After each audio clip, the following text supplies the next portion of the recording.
नमस्कार, बखबर में आपका स्वागत है। मैं हूं राघवेंद्र सिंह। बखबर में आज हम बात करेंगे मध्य प्रदेश भाजपा की चौथी सूची पर। दरअसल प्रत्याशियों की सूची का सिलसिला बीजेपी की तरफ से जारी है, लेकिन कांग्रेस में भी इस बारे में कोई सुगबुगाहट नहीं है। ये जरूर कहा जा रहा है कि प्रतिपक्ष के बाद कांग्रेस की सूची जारी होगी, लेकिन बीजेपी इसमें लगातार आगे चल रही है और उसने अब तक करीब चौथी सूची में अपने 139 प्रत्याशियों के नाम घोषित कर दिए हैं। और इसमें सबसे खास बात यह कि एक भी जो मंत्री हैं उनके अभी तक की सूची में टिकट नहीं कटे हैं। अनुमान था कि कुछ मंत्रियों के टिकट कट सकते हैं और ये संख्या 10 से 15 के बीच हो सकती है, लेकिन अभी जो टिकटों के बंटवारे में या जो सूची की बात करें तो उसमें सिर्फ एक प्रत्याशी की सीट बदली है। जयसिंह नगर से मनीषा सिंह विधायक जो है, वहाँ पिछली बार जयसिंह मरावी खड़े हुए थे। अब जयसिंह मरावी को जैतपुर शहडोल से प्रत्याशी बनाया गया है और वहाँ मनीषा सिंह पहले प्रत्याशी थी। कह सकते हैं कि बीजेपी ने जो सूची जारी की उसमें 2 प्रत्याशियों की सीटें अदला बदली की है और ये एक तरह का जो अभी तक सूची निकली है उसमें पहला प्रयोग है। इसका मतलब कि कुछ जो बाकी सीटें बची वहाँ इस तरह के प्रयोग हो सकते हैं। आज हम इस पर विस्तार से बात करेंगे कि आखिर क्या वजह है कि जो खबरें चल रही थी, जो अनुमान अटकलें थी कि मंत्रियों के टिकट कट जाएंगे और वो संख्या 10 से 15 के आसपास हो सकती है। विधायकों की सूची की बात करें तो जो सिटिंग एमएलए हैं उनकी एंटी इनकम्बेंसी को देखते हुए उनके भी टिकट कट सकते हैं, लेकिन ऐसा भी कोई जोखिम भाजपा ने चौथी सूची में नहीं उठाया है। उसके पहले की 2 सूची की बात करें तो उसमें बीजेपी ने वहाँ प्रत्याशी खड़े किए थे जहाँ भाजपा चुनाव हार चुकी थी, यानी बीजेपी को उन जगह खोने के लिए कुछ नहीं था। इसलिए कह सकते हैं कि वहाँ उसने अपने दिग्गज उतारे हैं। पहली सूची की बात करें उसमें केंद्रीय मंत्री हैं, सांसद हैं और ऐसे कद्दावर लीडर हैं जो चुनाव जीतने की बात तो अलग है, वो माहौल बदलने का मादा रखते हैं। उसमें कैलाश विजयवर्गीय का नाम है, वो पार्टी के महासचिव हैं और इंदौर की उस सीट से खड़े हुए हैं, इंदौर 1 से, जहां कांग्रेस ने बड़ी बढ़त बनाकर भाजपा को पराजित किया था। तो ये बहुत सारी बातें जिस पर हम विस्तार से बात करेंगे। चर्चा के लिए हमारे साथ मौजूद है स्टूडियो में हमारे विशेष मेहमान और वरिष्ठ पत्रकार साथी योगीराज योगेश जी। स्काइप पर रहेंगे देवदत्त दुबे जी हमारे पत्रकार साथी, और टेलीफोन लाइन पर रहेंगे सीहोर जिले के, जहां से मुख्यमंत्री शिवराज सिंह आते हैं, वहां के जानकार और मध्य प्रदेश के ग्रामीण क्षेत्रों के जानकार वरिष्ठ पत्रकार साथी रघुवर दयाल गोहिया जी। आप सभी का बहुत बहुत स्वागत है। चर्चा की शुरुआत योगीराज जी आपके साथ की। ये जो मामला है, बीजेपी नेतृत्व के बारे में कहा जाता है कि वो सब बातें नहीं करता जिसके बारे में लोग चर्चा करते हैं। पहले ये था कि बहुत सोच समझ के लोग उतारे जाएंगे, लेकिन केंद्रीय मंत्री को मैदान में उतार दिया, ये एक झटका था। फिर ये अनुमान था कि बीजेपी अपने कई ऐसे मंत्रियों के टिकट काट सकती है जो लगातार 15 साल से 10 साल से मंत्रिमंडल में और सत्ता के साथ काम कर रहे हैं। फिर ये भी अनुमान था कि ऐसे विधायकों के भी नाम कट सकते हैं जो लंबे समय से, कह सकते हैं कि पहले उनके पिता खड़े हुए थे, फिर उनके बेटे खड़े, तो 40-40 साल से जहाँ भाजपा के एक ही परिवार के लोग खड़े थे, शायद उनके टिकट काटे जाएंगे। लेकिन बीजेपी ने चौथी सूची में ऐसा भी नहीं किया। तो कह सकते हैं कि जो अनुमान है, अटकल है, उसके खिलाफ काम या उसके विपरीत चीज़ें निकालकर ये बताने की कोशिश है कि जो आम जनता में चर्चा होती है, नेतृत्व उससे अलग हटके कुछ चौंकाता है। आपकी राय, ये जो 57 प्रत्याशियों की सूची है वो क्या संकेत देती है, किस दिशा की तरफ बात करती है? हाँ, इसमें एक चीज़ मैं और जोड़ूंगा, 2-3 सूचियों में जब मुख्यमंत्री शिवराज सिंह चौहान का भी नाम नहीं आया तो बाजार में ये अटकलें भी गर्म थी कि उनकी सीट बदली जा सकती है। किसी ने तो ये तक कहा था कि गुजरात फार्मूले के तहत हो सकता है कि मुख्यमंत्री समेत मंत्रिमंडल के सभी साथियों के टिकट बदल दिए जाएं। ये भी अनुमान अटकले थे और ये भी कहा जाने लगा था कि मुख्यमंत्री शिवराज सिंह चौहान को न केवल बुधनी से हटाकर विदिशा की हारी सीट से खड़ा कर सकते हैं, बल्कि ये भी संभव है कि उनको विधानसभा न लड़ाकर लोकसभा के लिए भेजने की तैयारी हो। तो वो तमाम अटकलें, अनुमान, अफवाहें जिसे कहते हैं, वो सब अभी तक तो गलत साबित हुई है। आपकी राय? देखिए राघवेंद्र जी, बीजेपी की जो चारों लिस्ट जो जारी हुई हैं उनमें एक बात का जो निकल के सामने आती है वो ये बात है, वो बड़ी महत्वपूर्ण बात है जी। और वो ये बात है कि किसी भी कीमत में चुनाव जीतना। ये जो सूची जारी हुई है उसमें एक फैक्टर सबसे ऊपर रखा गया है, वो है जीतने का जो फैक्टर है, जिसको कि सबसे ज़्यादा तवज्जो भाजपा ने दी है जी। और इसलिए भाजपा ने वो सारे रूल्स और रेगुलेशंस जो कभी उसने अपने लिए बनाए थे कि साहब हम 70 के पार के लोगों को टिकट नहीं देंगे, 4 बार परिवार के 2 सदस्यों को टिकट नहीं देंगे, हारे हुए को टिकट नहीं देंगे, वो सारे रूल्स और रेगुलेशन इस बार उन्होंने फॉलो नहीं किए। क्योंकि भारतीय जनता पार्टी के नेता ये बहुत अच्छी तरह जानते हैं कि 2018 में बहुत करीबी फाइट हुई थी और सत्ता बहुत नज़दीकी से उनके हाथ आने से छिटक गई थी। इसलिए बीजेपी किसी भी हालत में रिस्क नहीं लेना चाहती और इसलिए सारे मापदंडों को परे रखते हुए वो उस पर ज़्यादा फोकस किया गया कि चुनाव कैसे जीता जाए। और इसलिए आप देखो उन्होंने अपनी सेंट्रल लीडरशिप के भी कई मिनिस्टर्स और सांसदों को इस चुनाव में मैदान में उतार दिया। केवल लक्ष्य एक ही है कि कैसे भी करके जीतना, कैसे जीता जाए। तो एक फैक्टर तो मुझे ये समझ में आता है कि विनिंग कैरेक्टर को उन्होंने सबसे ऊपर रखा है। और जहाँ तक बात है, आपने जो जिक्र किया है कि जो 40 साल से 35 साल से जो एक परिवार के लोग लड़ते आ रहे थे और उनको इस बार चुनाव में टिकट कटने का ऐसा संभावना थी, लेकिन वो ऐसे लोग हैं जिनका जिक्र आप कर रहे हैं कि वो आज भी जीतने की हैसियत रखते हैं जी। आप गोपाल भार्गव का उदाहरण आप ले लें। लंबे समय से वो तो जब कांग्रेस चुनाव जीतती थी तब भी वो बीजेपी से जीत के आते थे और आज भी उनको लेकर उस क्षेत्र में कहीं कोई शक और शुबह वाली गुंजाइश नहीं है कि वो चुनाव हारेंगे। तो ऐसे कई लीडर अभी भी बीजेपी के पास हैं। अब इधर मंदसौर में आप चले जाइए, यशपाल सिसोदिया 4 बार के विधायक हैं। ये डेफिनेटली कि वो मंत्री मिनिस्टर कैंडिडेट थे लेकिन नहीं बन पाए चूंकि बहुत ज़्यादा भीड़ है, लेकिन वो आज भी विनिंग कैंडिडेट हैं। ऐसे ही 5-5, 6-6 बार के और विधायक हैं जो बीजेपी में हैं जो किसी कारणवश मंत्री नहीं बन पाए, लेकिन आज भी उनकी इमेज उनके क्षेत्रों में बहुत अच्छी है और इसलिए पार्टी ने ऐसे लोगों पर फिर भरोसा जताया है। इवन पार्टी ने ऐसे लोगों पर भी भरोसा जताया जो पिछली बार चुनाव हार गए थे लेकिन कम अंतरों से चुनाव हारे थे या उनकी हार में कोई तीसरा फैक्टर भी था जी। इसलिए पार्टी ने वो सारे तमाम जो कयास थे उन सबको परे रखते हुए जीतने को तवज्जो दी, ऐसा मुझे लगता है। और मुख्यमंत्री का भी सबको लेकर जो बात चली आ रही थी वो भी उन्होंने उन चीज़ों पर विराम लगा दिया। उन्होंने बुद्धि से टिकट फाइनल करके वो तमाम अटकलों को विराम लगा दिया जो कह रहे थे कि साहब सांसद का चुनाव लड़ेंगे या उनको इस बार टिकट नहीं मिलेगा। तो कहीं ना कहीं सेंट्रल पॉइंट ये रखा गया कि जीत पहली प्रायोरिटी पे रखी गई है। मेरा इन चारों सूची देखने के बाद मुझे यही निष्कर्ष समझ आ रहा है। तो बिल्कुल आपने ठीक कहा, बहुत सारी बातें आपने जो कयास जो जनता के मन में होंगे उनका आपने उत्तर दे दिया। लेकिन मैं आपको बता दूं कि 24 मंत्रियों को टिकट, इस 57 जो प्रत्याशी घोषित किए उसमें 24 मंत्री शामिल हैं। लेकिन सबसे खास बात की जो उम्र का तकाजा था, वो उम्र का तकाजा, वो क्राइटेरिया, अक्सर कहा जाता है कि जो फार्मूले बनाए जाते हैं वो टिकट काटने के लिए बनते हैं। अगर टिकट देना होता तो फार्मूलों को शिथिल कर दिया जाता है। तो हमें लगता है कि टिकट देने वाला जो मामला था वो ज़्यादा हावी है और टिकट काटने वाला मामला जो है वो थोड़ा सा बीजेपी में भी पीछे की तरफ है। क्योंकि उम्र की जहाँ तक बात थी उसमें गोपाल भार्गव उस क्राइटेरिया के बाहर थे। लोग आशंका जता रहे थे कि शायद उनको टिकट नहीं मिलेगा। इसी हिसाब से बिसाहू लाल सिंह की बात थी जो सिंधिया के साथ बीजेपी में शामिल थे कांग्रेस छोड़कर। गिरीश गौतम की हम बात करें, उनकी बात जो थी कि शायद उनका टिकट कट सकता है।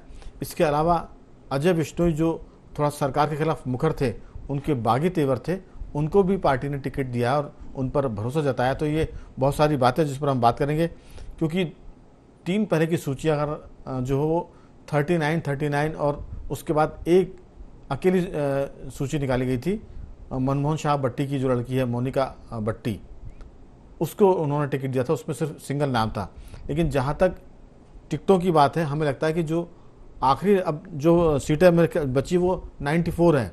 94 सीटों में आप कितने टिकट कटते हैं सिटिंग एमएलए के खासतौर से, और उसके बाद क्या जो बगावत होगी, जो विद्रोह होगा, जो असंतोष होगा, उसको किस तरह से साधा जाएगा। क्योंकि हमें लगता है कि अब बीजेपी कठिन दौर में जा रही है जहां उसके नेतृत्व की, संगठन की अग्नि परीक्षा है। क्योंकि बगावत को रोकना अब मुझे लगता है कि खास मुद्दा है। देवदत्त जी, आपकी राय? गोपाल भार्गव जी का टिकट बिल्कुल मिलना था, लेकिन अटकलें बहुत सारी थी कि शायद उनके चिरंजीव को टिकट मिल सकता है, अभिषेक भार्गव अगर नाम मैं सही बता रहा हूँ। इसके साथ साथ ये भी अफवाहें थी कि शिवराज सिंह चौहान की भी सीट बदल सकते हैं, क्योंकि गुजरात फार्मूले का बहुत ज़ोर शोर से एक तरह से बात चल रही थी। क्योंकि जैसे ही 2-3 सूची में मुख्यमंत्री का नाम नहीं आया तो बाजार में अटकलबाजियों का दौर गर्म हो गया और कुछ नहीं तो सिर्फ एक ही काम की, चलो अनुमान लगाओ और कहो कि किसका कमलनाथ को पार्टी लड़ाएगी कि नहीं लड़ाएगी, कांग्रेस उनको घर बैठाएगी या चुनाव तक काम कराएगी। तो बहुत सारी बातें थी, इस चौथी सूची में क्लियर हो गया। आपकी राय? उम्र का जो क्राइटेरिया था वो भंग हो गया है, परिवारों का मामला था वो भी छूट गया है, इसके अलावा जो लंबे समय से विधायक थे उनको भी पार्टी ने टिकट दिया और भरोसा जताया। आपकी राय? जी बिल्कुल, मतलब मोदी साहब का जो नेतृत्व है वो चौंकाने वाले निर्णयों का लिए जाना जाएगा इतिहास में। कभी कोई भी उन्हें निर्णय लिए हों, नोटबंदी, सब कुछ जितने निर्णय हैं, और अब टिकट वितरण में भी चौंका रहे हैं। पहली सूची जल्दी देकर चौंकाया, दूसरी सूची में केंद्रीय मंत्री सांसदों को उतार के चौंकाया, और अब तीसरी तो एक एक टिकट था, और चौथी सूची में फिर चौंकाया। क्योंकि पिछले 15 दिन से अटकलें यही लगाई जा रही थी, चर्चाएं थी कि इस बार 1 दर्जन से ज़्यादा मंत्रियों के टिकट कटेंगे, विधायकों के टिकट कटेंगे, लेकिन अभी तक चारों सूची में 3 विधायकों के ही टिकट कटे हैं। अब जो होगा वो आखिरी लिस्ट में जो भी ऑपरेशन हो, लेकिन जो धारणा या जो अनुमान होते हैं उनको वो पलट देते हैं। बहुत कयास आपने बताया कि मुख्यमंत्री को कहीं विदिशा से लड़ाने की चर्चा, कई मंत्रियों के टिकट काटे जाने की चर्चा थी, कई विधायकों की थी। माने ऐसे ऐसे जिनके सर्वे रिपोर्ट ठीक नहीं आ रहे थे विधायकों को। अच्छा देवदत्त जी, मुख्यमंत्री जी ने भी इस चर्चा को बल दे दिया था। उन्होंने पूछना शुरू कर दिया कि मैं चुनाव लड़ूं, अगर मैं यहाँ से गया तो बहुत याद आऊँगा। इस तरह की बड़ी इमोशनल बातें भी की। तो जो चर्चा करने वाले थे, जिसे कहते हैं ना गली चौराहे पर जो किस्सा गोई करते हैं, उनके लिए बड़े मुद्दे मिल गए थे, और उन मुद्दों का लोगों ने भरपूर समय माने काटने के लिए लाभ उठाया, क्योंकि आखिर वक्त कैसे काटा जाए। तो ये सारे मुद्दे जुड़ गए थे, क्योंकि मुख्यमंत्री पूछने लगे थे कि मैं कैसा मुख्यमंत्री हूँ, मैं अगर चला जाऊँगा तो बहुत याद आऊँगा। फिर उन्होंने पूछा अपने विधानसभा क्षेत्र में कि मैं चुनाव लड़ूं क्या। तो ये सारी बातें जो थी, उन्होंने उन सब अफवाहों को थोड़ा सा बल दे दिया था।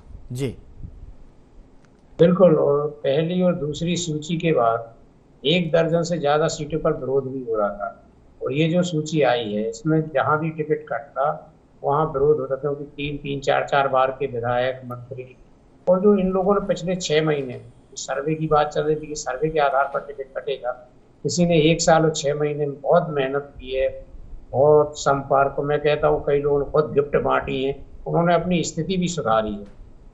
तो स्वाभाविक रूप से यदि जीतने के मापदंड पर ही टिकट दिए जाने तो ये सब टिकट पा गए, लेकिन जो एक लोगों के उम्मीद जगा दी थी, जिनको टिकट मिलने वाला था, जिनको जो लोग चेहरों से बोर हो गए थे, चाहे वो विधायक, मंत्री, किसी के भी चेहरे से हो, उनको ही लग रहा था कि इस बार टिकट चेंज होगा, वो नहीं हुआ। तो ऐसे बहुत सारा जो मिला जुला है। अब उनका कैलकुलेशन जैसे पहली और दूसरी सूची में था, वो चौथी सूची में तो ऐसा लगा जैसे उन्होंने गुस्से में कह दिया हो कि सब जगह विरोध हो रहा है और आप भी मांग रहे हो, सब मांग रहे, सर्वे रिपोर्ट देंगे, लो सब ले जाओ टिकट, जीत के आओ। जैसा उन्होंने दिग्गज नेताओं कह दिया था, जाओ जीत के आओ, मुख्यमंत्री बनना है ना, पहले खुद जीतो और 3-4 विधायक भी जिताओ जी। तो। और ऐसे ही अब देखना जो आखिरी की सीट है, 94 जो सीटें बची हैं, उसमें फिर वो कोई एक ऐसा प्रयोग करेंगे जो चौंकाने वाला होगा, क्योंकि जब परिस्थितियां बहुत विपरीत हों, एकदम आसान नहीं हो सरकार की राय, विपक्षी दल भी सक्रिय हो, तब ऐसे चौंकाने वाले निर्णयों से और ऐसे उलटफेर करके और स्थिति को अनुकूल बनाने में माहिर है अमित शाह की रणनीति, और वही मध्य प्रदेश को देख रहे हैं। तो बड़ा रोचक धीरे धीरे होता जा रहा है चुनाव। आज तो बहुत लोगों को उम्मीद थी कि बहुत लोग नहीं कटे, तो अब वो एक नए तरीके का जो लोग हैं, जमे जमाए हुए लोग हैं, उनके संपर्क हैं, कार्यकर्ता है, तो वो अब और मेहनत करेंगे और जीतेंगे। देवदत्त जी, हम लोग बात करते थे कि ये मध्य प्रदेश है, गुजरात जैसा नहीं है कि आप मुख्यमंत्री से लेकर पूरे मंत्रिमंडल को बदल दो, और ना ये दक्षिण भारत का कर्नाटक है कि आपने येदियुरप्पा को पहले हटा दिया, फिर बाद में ले लिया, फिर उनसे अनाउंसमेंट उन्होंने कर दिया कि वो राजनीति से संन्यास ले रहे हैं, क्योंकि मध्य प्रदेश अलग तासीर का है, और लगभग इसी से मिलती जुलती तासीर जो है वो राजस्थान की भी है। तो जो कुछ गुजरात में फार्मूला था वो बाकी राज्यों में चलेगा, ये हमें व्यावहारिक भी नहीं दिखता था। इसकी बातें जरूर होती थी, लेकिन लगता था कि मध्य प्रदेश को आप वैसे हैंडल नहीं कर सकते जैसे आपने गुजरात में किया था, और आपने वहाँ रिकॉर्ड बना दिया जीत का। यहाँ अगर आपने मिस हैंडलिंग की तो फिर दिक्कत में हो जाएंगे। जैसे एक बार पार्टी ने दिल्ली में गड़बड़ की और उसके बाद बीजेपी आज तक दिल्ली में सरकार भी नहीं आ पा रही है। 10 साल हो गए। केजरीवाल ने जो सत्ता हासिल की थी उस समय सबको याद होगा कि बीजेपी का जो गढ़ था दिल्ली की, जरूर नरेंद्र मोदी के बाद अब बीजेपी दिल्ली को जीतेगी, लेकिन वहाँ किरण बेदी को उन्होंने लीडरशिप दी और हर्षवर्धन पाठक जो उनके बहुत सीनियर लीडर थे उनकी सीट से लड़ाया। सबसे सुरक्षित सीट थी हर्षवर्धन पाठक की दिल्ली में, लेकिन वहाँ जनता और कार्यकर्ताओं ने बीजेपी को साफ कर दिया था। खुद किरण बेदी चुनाव हार गई थी, जबकि सबसे मजबूत सीट थी, और उसके बाद 10 साल हो गए बीजेपी सत्ता में वापसी नहीं कर पाई। तो हमें लगता है कि मध्य प्रदेश के साथ भी उन्होंने मिस हैंडलिंग नहीं की अभी तक, ये एक अच्छी बात है। जरूर उस पर हम लौटेंगे कि आखिर मध्य प्रदेश में और क्या होगा जो 94 सीटें बची है उस पर। रघुवर जी हमारे साथ हैं। रघुवर जी, आपका बहुत बहुत स्वागत है। जी धन्यवाद राघवन जी। आपके सीहोर जिले में तो सारी सीटें रिपीट हो गई है, सारे प्रत्याशी रिपीट हो गए, चाहे करण सिंह वर्मा हो, सीहोर के विधायक हो, मुख्यमंत्री शिवराज सिंह चौहान हो। आपकी राय की जो अभी 57 सीटें आई हैं, प्रत्याशी घोषित किए गए, उसको देखकर क्या लगता है कि बीजेपी का जो केंद्रीय नेतृत्व है वो मध्य प्रदेश में बहुत एक एक कदम फूंक कर रख रहा है और बहुत सजगता के साथ काम कर रहा है? देखिए, जो 57 सीटों के जो लिस्ट जारी हुई है और जिनमें 24 मध्य प्रदेश शासन में मंत्री रहे हुए नेताओं को टिकट दे दिया गया और शेष जो सीट बची है उनमें लगभग सभी विधायक जो हैं उनको भी टिकट दे दिया गया। तो इससे एक बात बहुत स्पष्ट हो गई है, जो आपने भी कहा था कि मुख्यमंत्री शिवराज सिंह जी चौहान को लेकर बहुत सारे कयास लगने लगे थे। उनके एक दो जो स्टेटमेंट आ गए थे कि मैं चुनाव लड़ूं या न लड़ूं, मैं बहुत याद आऊंगा। तो उन्होंने ये एक बार फिर सिद्ध कर दिया है और ये इस लिस्ट से भी ये साबित हो गया है कि मध्य प्रदेश की भारतीय जनता पार्टी की राजनीति में मुख्यमंत्री शिवराज सिंह चौहान से बड़ा कद्दावर नेता और बड़ा जमीन से जुड़ा नेता कोई नहीं है, क्योंकि ज्यादातर वही लोग रिपीट हुए हैं जो उनकी गुड लिस्ट में है। और आप देखेंगे कि मध्य प्रदेश में जो सबसे सीनियर विधायक हैं वो सीहोर जिले को ही बिलोंग करते हैं। इछावर विधानसभा सीट से करण सिंह वर्मा जी, जो 7 बार के विधायक रह चुके हैं और अभी फिर उनको टिकट दे दिया गया है। और मुख्यमंत्री जी तो आपको पता ही है 2005 से मुख्यमंत्री हैं और पूरे प्रदेश में उनका एक वर्चस्व है। उनके सीट बदलने की बात को लेकर भी जो कयास लगाए जा रहे थे वो सारी चीजों पर विराम लग चुका है। सीहोर में भी आप देखिए सुदेश राय जो 2 बार के विधायक रह चुके, तीसरी बार फिर पार्टी ने उन पर भरोसा जताया है। हालांकि वो निर्दलीय विधायक के रूप में उनकी राजनीति में विधानसभा में एंट्री हुई थी। तो हम पूरे सिनेरियो को देखकर ये कह सकते हैं कि आने वाली जो बची हुई लिस्ट है अब उसमें भी कोई बहुत अप्रत्याशित या चौंकाने वाली बातें होने की कम संभावना है, क्योंकि जो पहली लिस्ट का जो भारतीय जनता पार्टी ने घोषणा कर दी थी उससे कहीं ना कहीं पूरे प्रदेश की भारतीय जनता पार्टी की राजनीति में एक भूचाल जैसा ही आ गया था और बड़े लोग पार्टी के लोग जो है बड़े असमंजस में थे कि आगे की लिस्ट में अब क्या होने वाला है। तो अब मुझे ऐसा ही लगता है कि जो भारतीय जनता पार्टी के जो तपोनिष्ठ या जमे हुए नेता हैं उन्हीं पे फिर से भरोसा किया जाएगा। और वो इसलिए भी कि नरेंद्र मोदी जी और अमित शाह जी अब इस तरह की कोई रिस्क नहीं लेना चाहते कि अगर मध्य प्रदेश में किसी कारणवश अगर सत्ता में भारतीय जनता पार्टी नहीं आती है तो वो हार का ठीकरा उन पे ना फूटे। तो मैं ये कह सकता हूं कि पूरा मध्य प्रदेश का जो चुनाव है भले ही नाम या चेहरा सामने नहीं आया हो, लेकिन अघोषित रूप से मुख्यमंत्री शिवराज सिंह चौहान के नेतृत्व में ही ये चुनाव लड़ा जाएगा। और जिस तरीके से वो मेहनत कर रहे हैं, पूरे मध्य प्रदेश में घूम रहे हैं, वैसा कोई नेता भी अभी नहीं कर पा रहा है। तो अब केवल सीहोर जिले में एक आष्टा विधानसभा सीट जो सुरक्षित है उसकी घोषणा होनी बाकी है। तो संभवतः ये उम्मीद लगाई जा रही है और राजनीतिक हलकों में भी ये चर्चा है कि वहां जो है कुछ परिवर्तन होने के आसार नजर आ रहे हैं। लेकिन वही बात है कि तब तक हम कुछ नहीं कह सकते जब तक कि वहां कुछ डिक्लेरेशन भारतीय जनता पार्टी नहीं करे। बिल्कुल। वही आप दूसरी तरफ देखिए कि कांग्रेस की जहां तक तैयारियों का सवाल है तो उनका सारा काम अभी मीटिंग्स में और पर्दे के पीछे ही चल रहा है। तो एक वो असमंजस या सस्पेंस जो सामने आएगा वो उससे तय होगा कि आने वाले चुनाव जो होंगे वो किस लेवल पे होंगे। बिल्कुल। क्योंकि अभी तक तो यही था कि मामला जी बिल्कुल रघुवर जी, दरअसल बीजेपी की जो पहली सूची थी वो बड़ी चौंकाने वाली थी। उस चौंकाने वाली जो सूची थी उसने कांग्रेस को भी थोड़ा सा अपनी स्ट्रेटजी को बदलने के लिए मजबूर किया। इसलिए हमें लगता है कि कांग्रेस अब सब चीज़ें समझना चाहती है कि बीजेपी कहाँ कहाँ से किस किस प्रत्याशी को खड़ा कर रही है, उसका कितना वहाँ विरोध है, कौन वहाँ सैबोटेज कर सकता है और कहाँ बगावत हो सकती है। तो वो सब चीज़ों का बड़ा नाप तोल कर बहुत बारीकी से अध्ययन कर रहे हैं, मॉनिटरिंग कर रहे हैं। और उसके बाद ये कहा जा रहा है कि पितृपक्ष के बाद कांग्रेस अपने प्रत्याशियों की सूची जारी करना शुरू कर देगी, यानी नवरात्रि के दिनों की बात है। तो मेरे ख्याल से और 1 हफ्ते 10 दिन की बात है, कांग्रेस भी अपने पत्ते खोना शुरू करेगी। लेकिन योगी राजी, दरअसल बीजेपी ने जो पहली सूची जारी की थी वो वाकई चौंकाने वाली थी। जो रघुवर जी ने कहा कि उसने भाजपा की राजनीति में भूचाल ला दिया था और उसके बाद फिर सबको लग रहा था कि पता नहीं क्या होने वाला है। हालांकि उस सूची को जारी करने के में बीजेपी ने कई अपने खुद के मानदंड तोड़े थे। ना चुनाव समिति की बैठक हुई थी, ना उसके बारे में कोई पार्टी के भीतर चर्चा हुई थी, ना संसदीय बोर्ड की बैठक हुई थी और सीधे घोषणा कर दी गई थी। तो मुझे लगता है कि उसके बाद पार्टी के अंदर खाने में कुछ जरूर इस पर बात हुई होगी कि इस तरह से सबको अचंभित करने वाला काम ना किया जाए, क्योंकि मध्य प्रदेश गुजरात की तरह नहीं है, वहाँ पार्टी घाटे में भी जा सकती है। क्योंकि मुख्यमंत्री शिवराज सिंह को अनदेखा करके आप चुनाव जीते, ऐसी संभावना कम लगती, क्योंकि वो यहाँ की बहनों के भाई है, उन बहन बेटियों के जो बच्चे हैं उनके मामा हैं और ओबीसी से आते हैं और बहुत लो प्रोफाइल हैं, सहज और सहज रूप से मिलने वाले हैं। तो उस लीडर को अगर आप साइड लाइन करेंगे तो जो उनकी फॉलोइंग है वो कहीं ना कहीं एक तरह से हर्ट होगी, दुखी होगी और उसका नुकसान पार्टी को उठाना पड़ सकता है। ये सब बातें हमें लगता है कि चर्चा हुई होगी। उसके बाद जो रघुवर जी कह रहे हैं शायद ऐसे ही कुछ पार्टी के भीतर चला होगा। आपकी राय?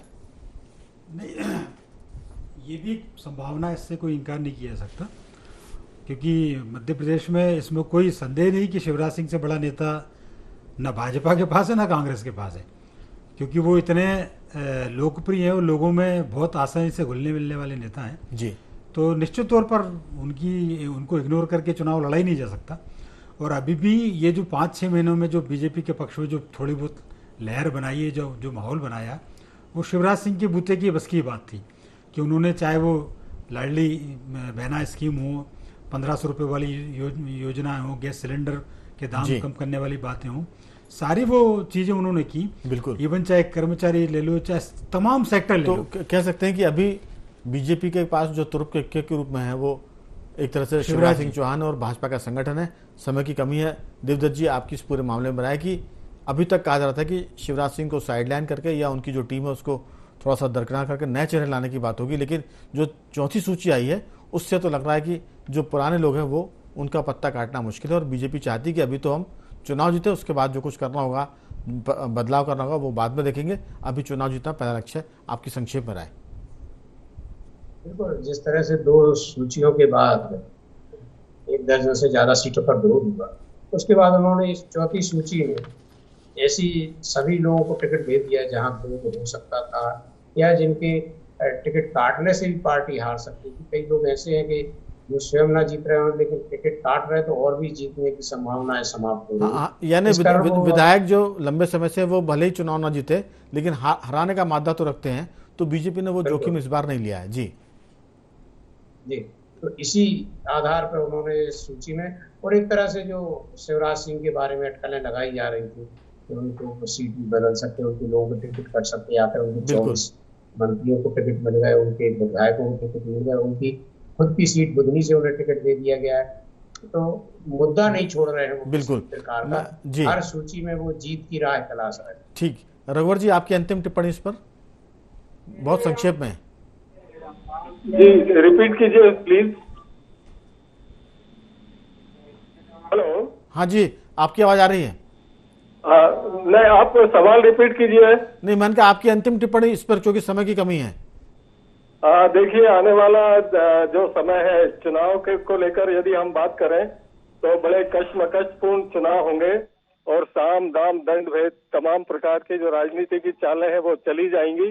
ऊंट किस करवट बैठेगा, अब ये जनता जनार्दन के हाथ में रहेगा और असली परीक्षा सभी राजनीतिक दलों की आचार संहिता लगने के बाद होगी। जी, आचार संहिता तो लग चुकी है। अब प्रत्याशियों की जो घोषणा, उसके बाद मुझे लगता है कि चीजें क्लियर होंगी। लेकिन एक बात तो साफ हो गई है कि मध्य प्रदेश में केंद्रीय नेतृत्व ने जोखिम भरे फैसले करने से थोड़ा सा अपने आप को बचाने की कोशिश की है। चौथी सूची इसी बात का संकेत देती है और उसमें जो वयोवृद्ध लीडर हैं, जो पुराने हैं, चाहे वो गिरीश गौतम की बात करो, विशाल सिंह की बात हो, गोपाल भार्गव की बात हो, यहाँ जिसकी जीत पक्की है उससे पार्टी ने टिकट दिया और वो उम्र का क्राइटेरिया, लंबे समय तक विधायक रहने की बात और परिवार की चीज़ों को उन्होंने एक तरह से अनदेखा किया है। तो बखबर में आज सिर्फ इतना ही। तीनों मेहमानों को मैं धन्यवाद करूँगा। रघुवर जी आपका साधुवाद, देवदत्त जी आपका बहुत धन्यवाद और युगराज जी आपका बहुत धन्यवाद कि आपने चर्चा में हिस्सा लिया। बखबर में आज सिर्फ इतना ही। बने रहिए हमारे साथ और देखते रहिए IND24।